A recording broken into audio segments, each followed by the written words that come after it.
Christ, and by the power vested in me by the Republic of the Philippines, pronounce you husband and wife.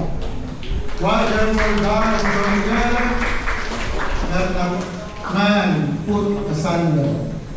Now, may the love of the Father, the grace of Jesus Christ the Son, the fellowship of the Holy Spirit be upon us all, now and forevermore.